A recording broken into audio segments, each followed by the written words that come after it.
Bahagian ketiga,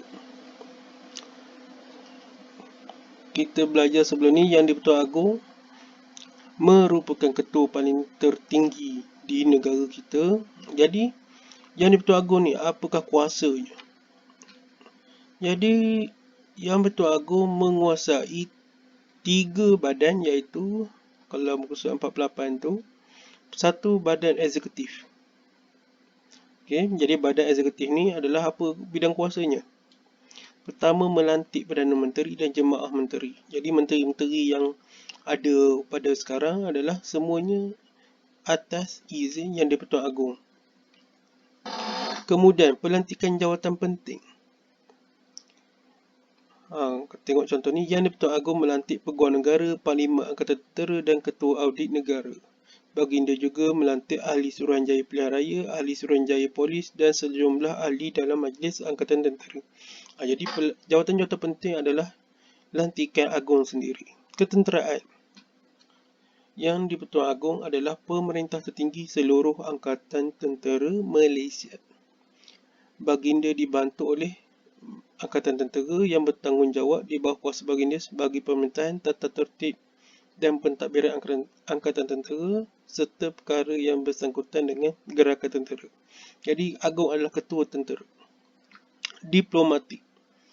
Yang di-Pertuan Agong melantik diplomat Malaysia ke luar negara, maksudnya wakil negara, untuk membincangkan tentang hal-hal tertentu lah.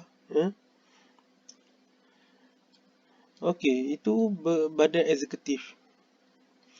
Kemudian badan kedua adalah badan perundangan. Jadi Agong juga adalah ketua badan perundangan. Okay. Kuasa perundangan. Apakah fungsi Agong dalam perundangan? Yang di-Pertuan Agong memperkenalkan sesuatu rang undang-undang yang melalui proses pembentangan di Dewan Rakyat dan Dewan Negara. Jadi menteri-menteri boleh bentang apakah undang-undang di Dewan Rakyat dan Dewan Negara, tapi bukan boleh terus jalan je undang-undang yang dibuat itu. Perlukan perkenan Yang di-Pertuan Agong. Bila Agong dah perkenan, barulah undang-undang tu boleh jalan. Jadi persidangan parlimen. Okey, tengok tu kuasa Agong. Agong punyai kuasa memanggil parlimen bersidang. Agong juga berkuasa memberhentikan dan membubarkan parlimen. Itulah kuasa Yang di-Pertuan Agong dalam bahagian parlimen. Untuk agama pula, YDPA merupakan ketua agama Islam di negeri baginda sendiri, wilayah Pertuan, Melaka dan Pulau Pinang, Sarawak, Sabah. Ketua agama Islam di negeri-negeri lain ialah sultan atau raja yang memerintah di negeri masing-masing.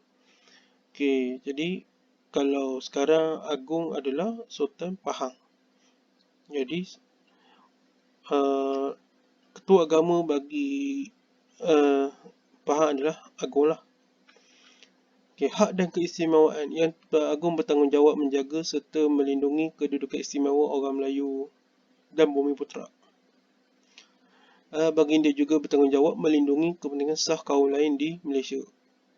Jadi Agong adalah yang menjaga hak-hak kemanusiaan rakyat dia.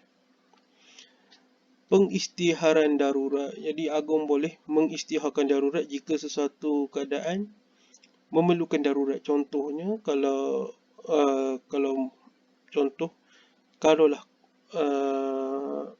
jangkitan yang penyakit sekarang ni tidak terkawal, jadi Agong boleh isytihar darurat. Jadi darurat tengoklah macam mana, kena kurung dalam rumah ke. Okey, badan ketiga, badan kehakiman. Jadi badan kehakiman adalah, kalau nama pun hakim, jadi mahkamah lah. Yang di-Pertuan Agong melantik hakim mahkamah atasan atas nasihat Perdana Menteri setelah dipertimbang oleh Suruhanjaya Pelantikan. Jadi yang melantik ketua hakim negara semua, yang hakim-hakim tu adalah Agong. Jadi kuasa pengampunan dalam hal jenayah di wilayah persekutuan, seorang yang sudah dihukum boleh memohon keampunan daripada Yang di-Pertuan Agong. Baginda akan bertindak atas atas nasihat lembaga pengampunan. Baginda berkuasa mengampunkan, menangguhkan dan meringankan hukuman yang telah dijatuhkan oleh Mahkamah Tentera, Mahkamah Syariah di Melaka, Pulau Pinang, Sabah, Sarawak dan wilayah persekutuan. Okey, jadi Agung ada kuasa untuk ini, kena ingat tiga, mengampun, menangguh dan meringankan hukuman. Okey. Itu adalah kuasa yang di-Pertuan Agong. Okey, kuasa yang di-Pertuan Agong. Seterusnya kita akan tengok amalan demokrasi dan pengasingan kuasa. Apakah amalan demokrasi? Amalan demokrasi seperti mana saya dah sebut, demokrasi ini maksudnya amalan memberi kebebasan pada rakyat untuk memilih pemimpin mereka. Jadi kita mengamalkan demokrasi itu dengan mengadakan pilihan raya. Pilihan raya umum. Contohnya yang diadakan berapa tahun sekali itu? 5 tahun sekali. Jadi pilihan raya ni diadakan untuk memilih pemimpin rakyat dan mereka yang layak mengundi boleh mengundi dan memilih untuk memilih pemimpin mereka. Itu maksudnya demokrasi, bukanlah terpaksa terima seseorang pemimpin tu. Itu bukan demokrasi. Itu dah nama negara komunis, perlu mana terima je apa yang pemimpin kata. Jadi kebebasan asasi. Jadi dalam negara kita ni termaktubnya beberapa kebebasan asasi. Asasi maksud kebebasan asas. Apa yang rakyat Malaysia dapat bebas. Pertama, kebebasan diri. Tiada seorang pun boleh diambil nyawanya atau dilucut ke kebebasan dirinya kecuali mengikut undang-undang. Okey. Kebebasan agama. Islam ialah agama persekutuan, penganut agama lain boleh mengamalkan agama masing-masing. Jadi bebas beragama. Tapi jangan nak provok agama orang lain. Hak berkenaan dengan pendidikan. Tidak boleh ada diskriminasi terhadap warga negara atas alasan agama, ras, keturunan atau tempat lahir.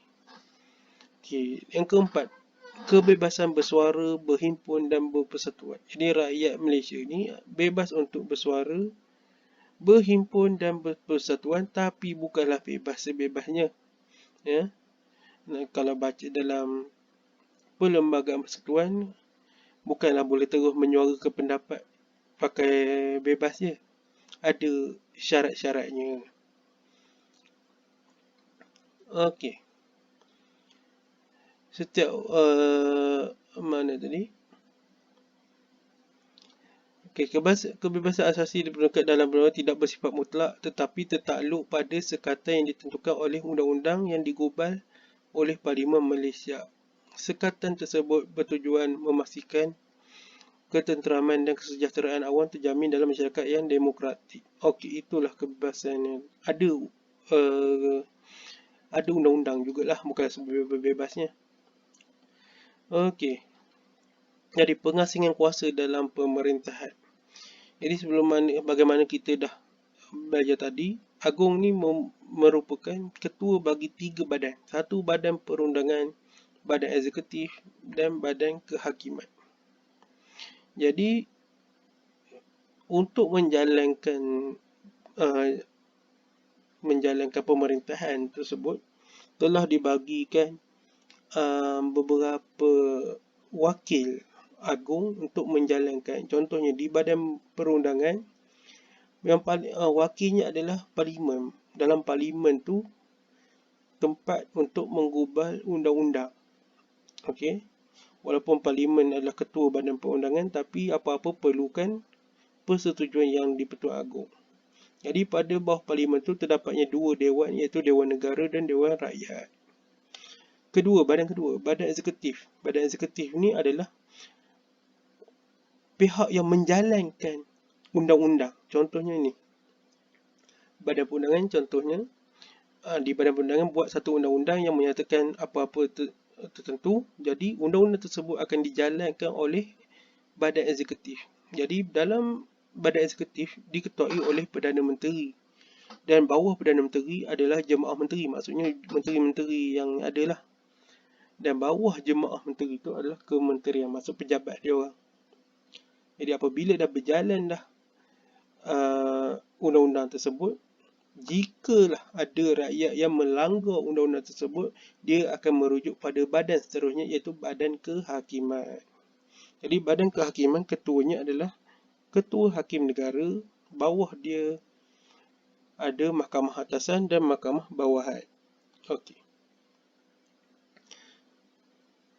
Jadi untuk mahkamah ni, kita akan sambung di bahagian yang lain.